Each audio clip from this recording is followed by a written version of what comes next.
Bonjour à toutes et à tous. Je vais parler de coalition. C'est un mot, à l'heure actuelle, qui est en train d'être galvaudé au Cameroun. Par rapport au dictionnaire, coalition, c'est une réunion momentanée dans la poursuite d'un intérêt commun. On voit déjà que la coalition, c'est une réunion momentanée. Ça signifie déjà que c'est pour un temps. C'est pour un temps. Ça, c'est une définition simple du dictionnaire. Réunion momentanée. Entre parenthèses, de puissance, de partis politiques ou de personnes. Dans la poursuite d'un intérêt commun. Et on a ensuite une autre définition qui nous dit coalition, alliance momentanée de personnes, de partis politiques ou de puissance dans le but de lutter contre un adversaire commun. Donc on voit déjà que on se retrouve toujours avec momentané pour une période, pour un certain temps. Et contre un adversaire commun. Ça veut dire qu'en certain moment, on a des idéologies, on a des opinions, on a des pensées qui nous amènent, qui nous mènent à un chemin pour combattre un même adversaire. On appelle ça la convergence des forces. On peut ne pas avoir les mêmes idéologies, on peut ne pas avoir les mêmes opinions, mais on a un adversaire commun. On appelle ça la convergence des forces.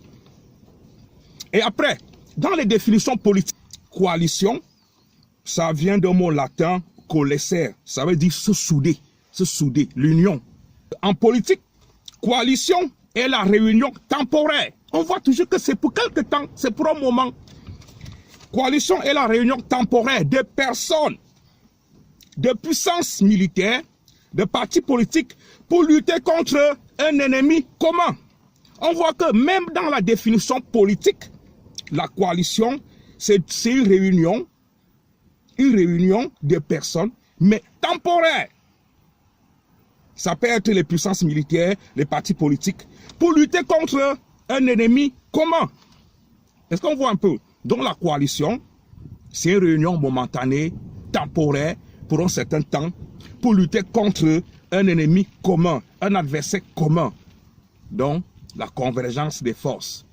La convergence des forces.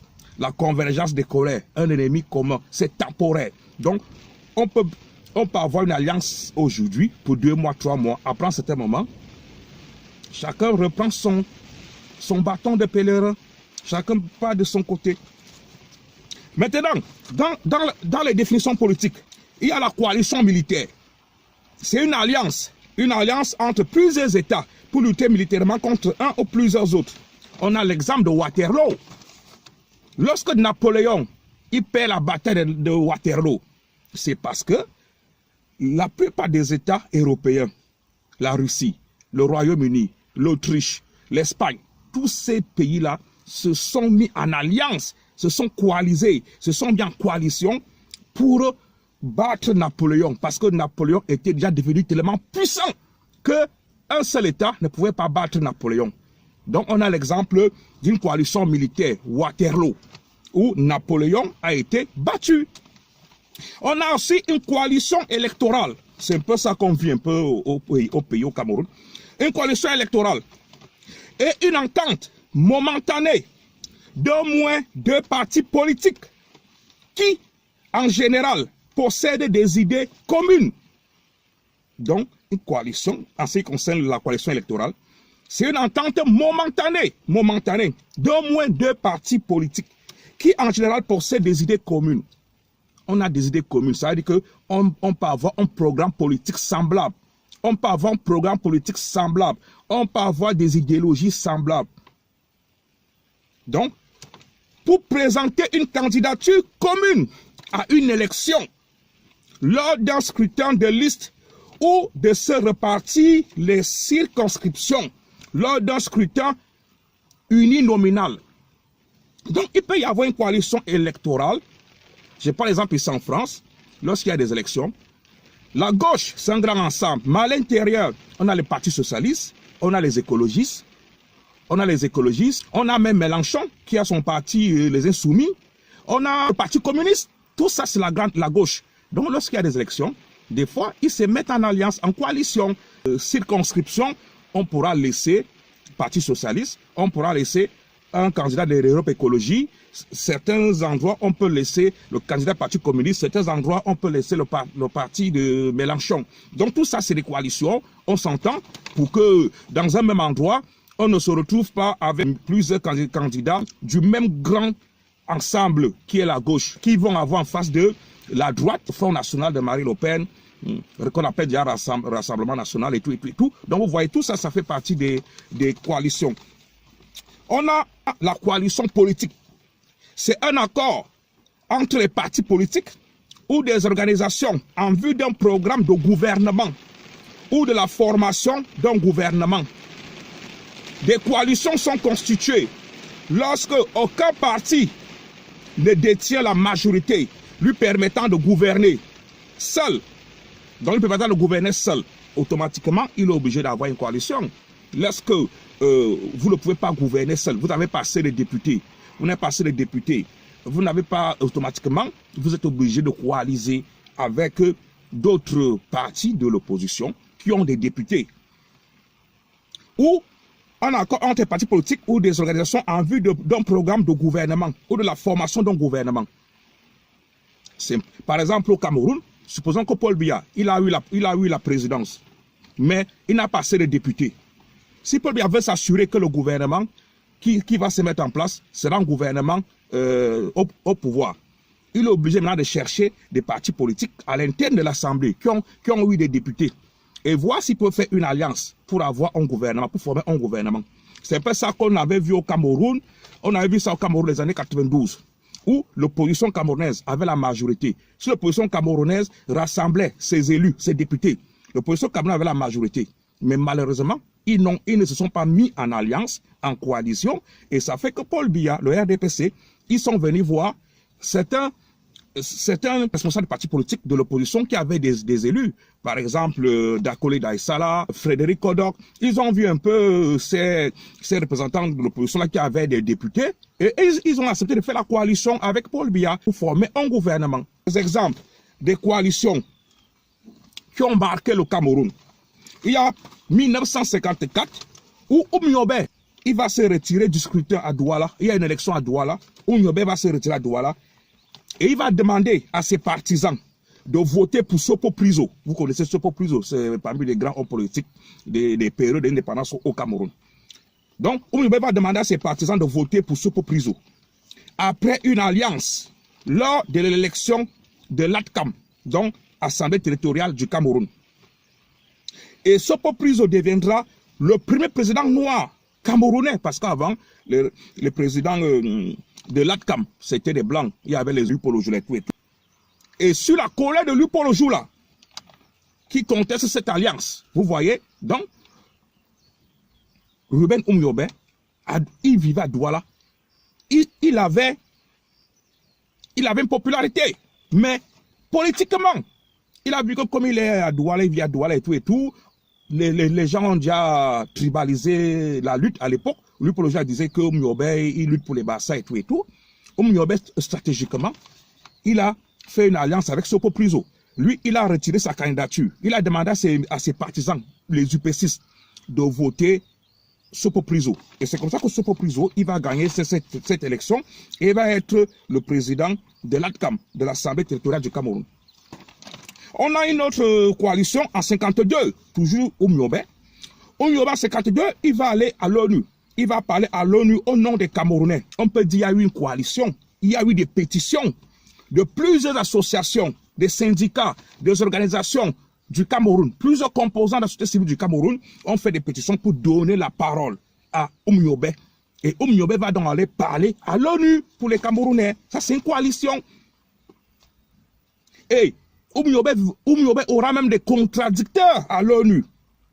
Il y aura Okala, vous connaissez Okala, ça a été ministre de l'action extérieure de l'époque d'Amadou Ahidjo. Il y aura même le prince Douala Bel, qui vont servir de contradicteurs à Oumyobé. Et ils vont dire à Oumyobé, tu n'as pas d'élu. Tu n'as pas d'élu et tu ne devrais pas parler au nom des Camerounais. Et Oumyobé, il va donc présenter, comme je vous dis donc là, les pétitions et tout, que plusieurs composantes de la société civile du Cameroun lui ont donné la possibilité de venir parler au nom des Camerounais. Ça fait aussi partie d'une coalition. On a aussi notre coalition en juin 1956. Paul Sopo Priso, parce qu'en 56, à ce moment-ci, l'UPC est déjà interdit depuis 55. Paul Sopo Priso, en collaboration avec Ruben Oumniobe, secrètement, ils vont créer un mouvement qu'on va appeler Courant d'Union nationale. Courant d'Union nationale. Donc, ils vont se mettre ensemble pour créer un autre mouvement politique. Parce que l'UPC est interdit. Donc, Sopo Priso ou Oumniobe vont se mettre ensemble pour créer ce courant politique-là, qu'on va appeler Union nationale UPC. Et à un certain moment, ce parti politique-là va avoir une cassure. Parce que lors des élections de 1956, où on devait passer à l'Assemblée législative du Cameroun, l'ALCAM, et cette union nationale-là va faire un congrès à Ebolova pour demander est-ce qu'il faut participer à cette élection ou pas. Et dans ce congrès-là, ce sont les membres de l'UPC qui vont voter majoritairement pour le boycott de cette élection. Ils vont voter majoritairement pour le boycott de cette élection. Donc ça veut dire que lors de ce congrès-là, ceux qui veulent boycotter l'élection, c'est beaucoup plus les membres de l'UPC. Ils vont voter en majorité pour le boycott des élections. Mais à la fin, Sopo Priso, lui, il va présenter les listes. Sopo Priso, il va aller aux élections. Donc, voyons, la coalition, c'est ça. On a un but commun. Dans certains moments, on peut se retrouver avec des décisions, des résolutions divergentes. Ou à certains moments, chacun peut se retrouver libre de prendre sa décision. Donc, Sopo Priso, lui, il va aller aux élections. Les gens qui sont avec lui vont aller aux élections. Et cela va donc mettre en colère les UPCistes qui, eux, ils ne veulent pas les élections. Parce que l'UPC est interdite et tout. Oumniobe est dans le maquis. Et maintenant, l'UPC va donc créer le CNO. On peut dire une branche armée. Conseil national d'organisation. Et le but, c'est d'empêcher la tenue des élections par un boycott actif où la plupart des gens qui vont participer à ces élections vont être massacrés, tués. Vous connaissez un peu l'histoire. Et après ces élections, André-Marie Bida, il va devenir le premier ministre du Cameroun, le tout premier ministre du Cameroun. Et quand André-Marie Bida devient premier ministre du Cameroun, il y aura tout ce qu'on va appeler la coalition. Parce que André-Marie Bida, individuellement par rapport à son parti politique, il n'a pas eu beaucoup de voix. Son parti politique, ça s'appelait Parti démocrate camerounais, le DC. André-Marie Bida n'a pas eu beaucoup de voix. Il a eu, je crois, 10 voix. Mais il y aura une coalition avec le parti politique de Amadou Ahidjo, ça s'appelait UC, Union Camerounaise, et un parti politique qui s'appelle Paysans Indépendants. Ils vont faire la coalition avec André-Marie Bida. Et c'est comme ça qu'André-Marie Bida, il va avoir des voix qui vont lui permettre d'être le premier ministre du Cameroun. Vous voyez un peu les coalitions. Il y a aussi une coalition en 1990 où il y a eu plusieurs partis politiques qui ont mené des opérations et qui ont bousculé Paul Biya. Il y aura des opérations des villes mortes. Et cela va faire en sorte que Paul Biya accepte finalement le pluralisme dans le multipartisme. Et à cette époque-là, en 90, on avait des leaders comme Nijan Frunji, Bello Bouba, Maïgari, Dakole Daïsala, Adamo Damjoya, Samuel Ebois. On avait un peu tous ces leaders-là. Donc, si moi je peux donc conclure, la coalition, elle est tellement importante dans nos pays, surtout en Afrique. Il faut toujours une coalition. Parce qu'on a des régimes enracinés, des régimes qui ont la main sur tout l'appareil de l'État, du gouvernement. Donc, une seule personne ne pourra pas. Il faut la coalition. On voit bien que l'histoire du Cameroun nous montre que le Cameroun a toujours tourné sur la coalition. Il faut la coalition. Une seule personne ne peut pas. Et c'est la coalition qui booste le peuple, qui booste la société civile, la coalition. Donc, maintenant là, si je viens sur l'actualité, les partisans, les militants de Maurice Kamto disent à Maurice Kamto de rester seul, de ne plus avoir un allié, de ne plus avoir de l'alliance, parce qu'eux tous sont des traîtres. Mais maintenant, est-ce que Maurice Kamto, vu la situation politique du Cameroun, vu le code électoral, est-ce que Maurice Kamto peut participer aux élections de 2025, les prochaines élections de 2025. Quand on regarde bien, on voit que Maurice Kamto aura des difficultés pour participer aux élections de 2025. Pour qu'il participe aux élections de 2025, il lui faut impérativement une coalition. Parce que le code électoral camerounais, article 121, dit que pour être investi comme candidat à l'élection présidentielle, à l'idéa 1, il faut que tu sois investi par un parti politique. Donc, il faut que tu aies un parti politique. Et que ce parti politique-là doit avoir des élus, soit des conseillers municipaux, soit des députés, soit des conseillers régionaux. Ou, dans le cas où tu es un candidat indépendant, où ton parti politique n'a pas d'élus, donc quand on dit élus, députés, conseillers municipaux, conseillers régionaux, tu dois disposer de 300 signatures, on peut dire ça parrainage, de 300 parrainages des élus. Donc, les élus, députés, conseillers régionaux, conseillers municipaux et les chefs traditionnels de premier degré. Tu dois avoir 300 signatures. 300 signatures, comme le Cameroun a 10 régions, ça veut dire que tu dois avoir 30 signatures par région. Et ces 30 signatures par région là, ça doit être les élus. Et on sait donc que la plupart de ces gens-là, conseillers municipaux, députés, conseillers régionaux, les chefs de premier degré, les chefs traditionnels de premier degré, la plupart de ces gens-là sont des gens du RDPC. Ça veut dire qu'il suffit que le RDPC fasse passer un mot d'ordre à tous ces élus-là, que vous ne donnez pas de voix à Maurice Kamto. Cela signifie que Maurice Kamto aura des difficultés pour avoir 300 signatures des élus. Parce que le MRC n'a pas d'élus. Le MRC a 0 élu. Ça veut dire que le MRC, en tant que parti politique, ne peut pas présenter un candidat à l'élection présidentielle de 2025. Parce que le MRC n'a pas participé aux élections législatives municipales, que ce soit même aussi régionales. Donc, le MRC ne peut pas présenter un candidat à l'élection présidentielle. Donc, pour que Maurice Kamto, qui est président du MRC, soit investi comme candidat aux prochaines élections présidentielles 2025, il va falloir que Maurice Kamto fasse une coalition, qu'il aille vers un parti politique qui a des élus, ou minimum un élu. Et ce parti politique peut donc investir Maurice Kamto, pour que Maurice Kamto soit donc candidat à la présidentielle 2025. On avait vu ça avec Cabral Libi, et le parti politique Univers. On avait vu ça avec le parti politique Univers, donc Kouloum Vando. On avait vu ça. Donc, vous voyez donc ces dispositions-là du code électoral qui est en vigueur à l'heure actuelle, fait donc que Maurice Kamto, sans coalition, il ne pourra pas être candidat aux élections présidentielles de 2025. Est-ce que vous voyez donc ça? Donc la coalition, elle est importante. Donc, il faut donc que nous, au Cameroun, si quelqu'un fait une alliance avec quelqu'un et que la personne se retire, il ne faut pas qu'on commence à diaboliser la personne, l'insulter, le promettre la mort, dire qu'il est traître. Non, la personne est libre. La coalition, elle est temporaire. Cela permet que prochainement, on pourra encore avoir quelqu'un qui peut venir faire l'alliance. Mais si on commence à faire que toutes les personnes qui ont fait des alliances, on les insulte, comment on va donc faire lors des élections de 2025?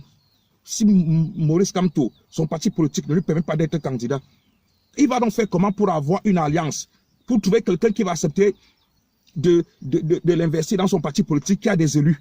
La personne aura peur, sachant que si j'accepte même Maurice Kamto dans mon parti politique, quelques mois après, quand je vais vouloir quitter, on va m'insulter. La personne aura peur. Donc, il faut qu'on ait souvent un peu ce qu'on appelle la culture politique. Nous, on n'a pas fait science politique, on essaie un peu de lire. Par exemple, Paul King avait raison. Il a fait une alliance politique. Lors des élections, il était directeur de campagne et tout. Les élections ont été achevées. Pour Eric King, il a boosté. Nous, les activistes, pour Eric King, nous a boosté avec ses discours. Il y a eu le nom Hold Up. Et maintenant, il s'avère qu'au niveau des élections législatives et municipales, ils avaient aussi fait une alliance électorale qui est que dans mon fief où je suis fort, toi tu ne présentes pas des candidats, et ainsi de suite. Mais apparemment, le MRC n'avait pas accepté ça. Donc c'était normal que Paul King sorte. qui sortent, qui parlent de cette alliance qui n'a pas été respectée. Et quand Paul Henri King part de son côté, on commence à le diffamer, insulter.